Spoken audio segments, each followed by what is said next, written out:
On the Rock and the Stone Sports Show. It's a funny clip, actually. If you get a chance, go to cbc.ca and look up the Rick Mercer report, and you can see that video of that. It's a classic video. Rick has a good time with that, and it's a great sport, and I think that's why it gets recognition like that. And you know, we've had that recognition beginning to happen in town now. We had the Junior C team this past year, and guys, the Junior C team was an incredible run this year.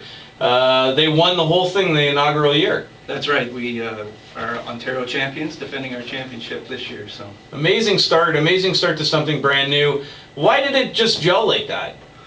Well, I think we had a few years back tried to get a Junior B team in town, and that didn't materialize. So we thought we'd start up this former Junior C league that was going on in the 70s, and we restarted it, put a team together, and there was a 5-team league in 08.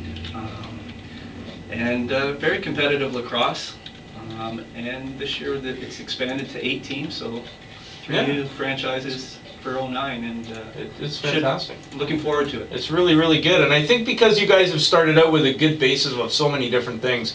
You started out with, I think, a lot of great coaches that are in the system.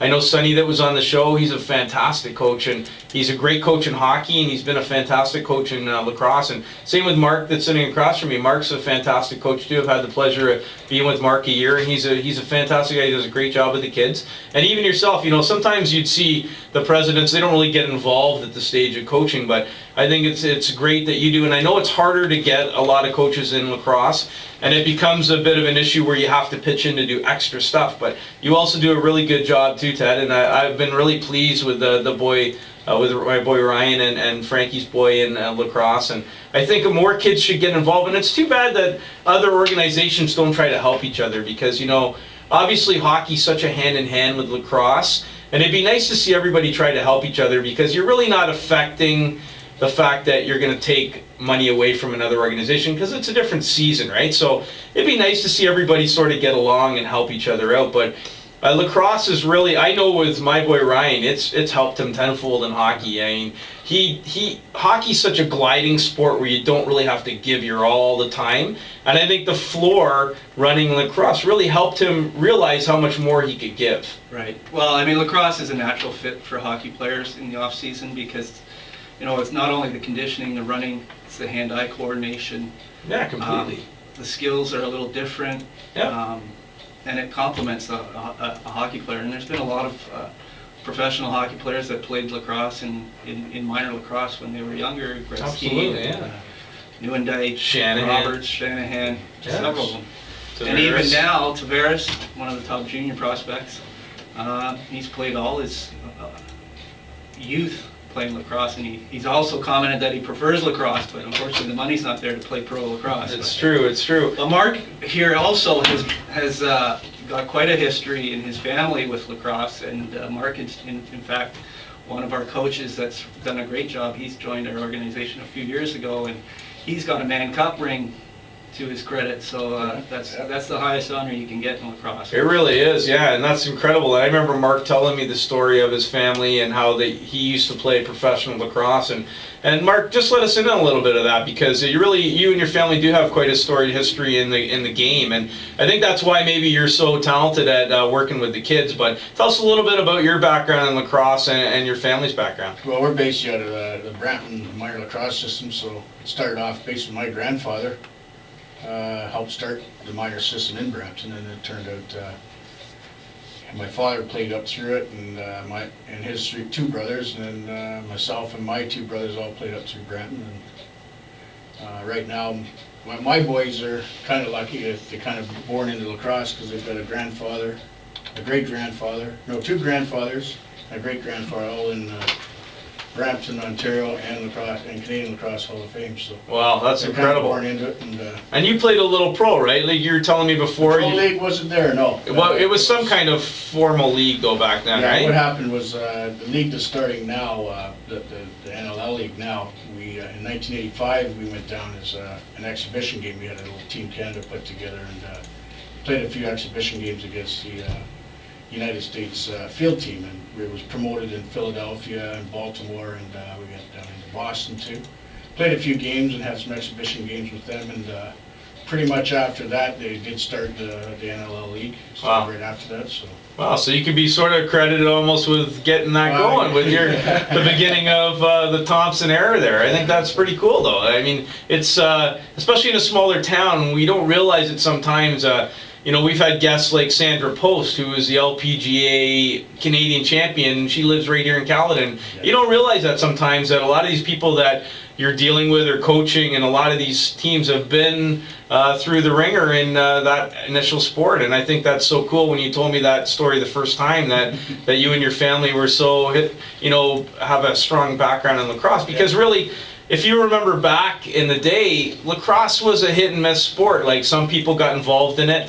I know growing up in Port Credit, there was some lacrosse in Etobicoke and Mimico, but really it wasn't as big all over the place as hockey was. So it's good that we're doing that now, right, Ted? Yeah, well, lacrosse went through a pretty down time through the late 70s and 80s. There wasn't a whole lot of minor lacrosse, and then it picked up. It was pretty strong 60s and 70s when I played in the 70s, and Mark as well, and then it died off, and then it started to grow again in the early 90s, because I think a lot of the parents that played in the 60s and 70s, their kids were getting back involved in it. Sure. And now today with the Rock that started about 10 years ago, it was really grown it, and now Ontario lacrosse, I think there's over 40,000 kids, 42,000 was the latest number, which has grown from as low as 3,000 to 5,000 Wow. in the late 80s. So Wow. it's hit its, I don't know if it's plateaued, because I think there's still tremendous growth opportunities. Kids don't know about it. There's a lot of pockets in the province where kids played lacrosse as in their youth. Yeah.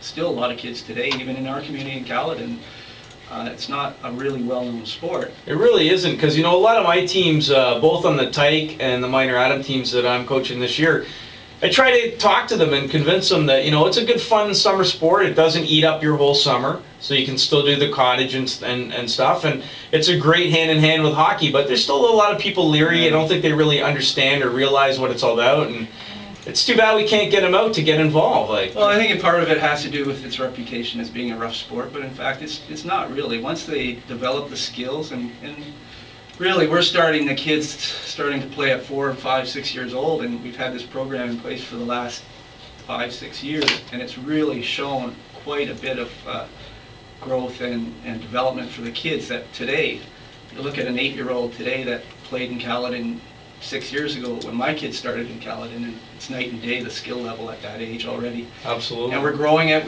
This year we're introducing a girls field league to expand it to the girls side, and that's an outdoor field program that's in conjunction with Brampton Minor Lacrosse to try and grow it. It's not just a boys sport, it's boys and girls, and we provide programs for kids as young as 4 all the way up to 21. And even the 17 to 21 junior intermediate age group, we're seeing growth. We could have as many as 30 kids in this community playing. That's fantastic. So, and the other thing with lacrosse is, I think it's a close-knit community, but we want to expand it outside. If you've never played, come out and watch. Yeah, and absolutely. you'll be turned on to it, because it For is sure. an exciting sport to watch from a spectator's point of view. And I think so. parents Yeah. as well. It's become almost my favorite pastime to watch, more than hockey, because, you know, it's summertime, it's nice out, you sit in the rink, it's not cold, and I enjoy watching the guys. They have a great time. You know, sometimes it can be a little rough at times, but other times it's an amazing ball handling, skilled game where you see guys just pass the ball around like it's no tomorrow. And you guys are doing some good work though too. Like you have a initiation program at the Axe up in Orangeville at the beginning of the season. Tell us a little bit about that. Right now, it's ongoing right now. We have some clinics we're running. We're halfway through. We started back in late January, and it's just basic skill development. We're not concentrating too much on as far as the game goes. It's just getting the stick back in the kids' hands. Sure. Working the pass and throwing, and trying to get them, use the stick. And lacrosse, if you don't have the ball, or you can't handle the ball or pass the ball, it's a hard game to play. Once you get Absolutely. that skill down, everything just seems to fall into place after that. So Yeah, you do need that. I mean, I've seen even my boy run